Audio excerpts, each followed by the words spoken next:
তো আরেক ভাই প্রশ্ন করছে কারি, কারি অর্থ কি? হযরত জানাইলে অনেক ভালো। কারি, হ্যাঁ, নামের আগে কারি থাকে না? অবশ্যই থাকে।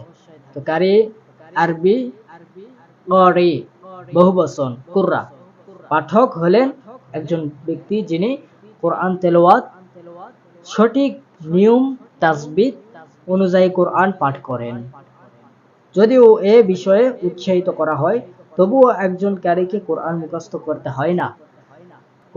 ক্যারিকে কোরআন মুখস্থ করতে হয় না, শুধুমাত্র সঠিক নিয়ম অনুযায়ী এবং মধুর সুরে কোরআন তেলাওয়াত করতে হয়। তো ক্যারি সাহেবকে কোরআন মুখস্থ করা মানে করতে হয় না আর কি, ঠিক আছে। সে যখন তেলাওয়াতটা করে সব মানে জায়গাতে টান অনেক সুন্দর তাসবিহ সহকারে তারা তেলাওয়াত গুলো করে, ঠিক আছে। তো তেলাওয়াত করে তারা এরকম অনেক সুন্দরভাবে মধুর সুরে তেলাওয়াত করে, আছে না নাই? যেগুলো তেলাওয়াত শুনলে আমাদের ঈমান বৃদ্ধি হয়, আছে না নাই? অনেক সুন্দরভাবে তারা তেলাওয়াত করে, বিসমিল্লাহ তেলাওয়াত করে অনেক সুন্দর। আবার অনেক জায়গায় অনেক টান টুন তাসবিহ সহকারে তারা তেলাওয়াত করে। এরা হচ্ছে কারি।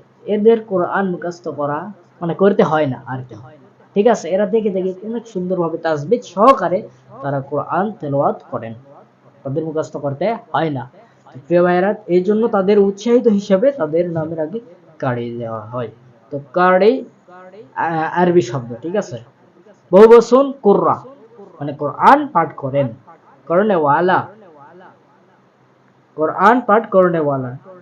বিষয়ে যদিও এ বিষয়ে উৎসাহিত করা হয়, তবুও একজন ক্যারিকে কোরআন মুখস্থ করতে হয় না, সঠিক নিয়ম অনুযায়ী এবং মধুর সুরে সুমধুর কণ্ঠে তেলাওয়াত করে থাকেন। এই জন্য প্রিয় ভাইয়েরা, ক্যারি সাহেব এইরকম মানে মধুর সুরে তেলাওয়াত করেন এবং তাকে মুখস্থ করতে হয় না কোরআন। সে এই জন্য নাম হিসাবে উৎসাহিত হিসেবে তাকে কারি দেওয়া হয়, কারি কোররা। কোররা মানে কারি, কোরআন তেলাওয়াত করে। কোররা মানে কোরআন তাসবিহ সহকারে তারা কোরআন তেলাওয়াত করেন, তাদের মুখস্থ করতে হয় না। প্রিয় ভাইয়েরা, এই জন্য আমরা অনেক সময় দেখি কারি লেখা থাকে না, কারি সাহেবরা অনেক সুন্দরভাবে তেলাওয়াত করে মধুর কণ্ঠে। ইমানদার লোক যারা আছেন তারা কিন্তু অনেক সুন্দরভাবে তারা শোনেন, তাদের ইমানটা বৃদ্ধি হয়ে যায়, আছে না নাই? এই জন্য প্রিয় ভাইয়েরা, কারি শব্দের অর্থ হচ্ছে এটা। আল্লাহ তাআলা যেন সকলকে সঠিকভাবে বোঝার তৌফিক দান করেন এবং কারিদের কোরআন তেলাওয়াত সুন্দরভাবে শোনার তৌফিক দান করেন এবং আমল করার তৌফিক দান করেন। কোরআন তেলাওয়াত আমরা প্রত্যেকটা দিন আমরা পাঠ করব, ঠিক আছে। কমপক্ষে ফজরের পর 2 ঘন্টা আমরা কোরআন তেলাওয়াত করার চেষ্টা করব।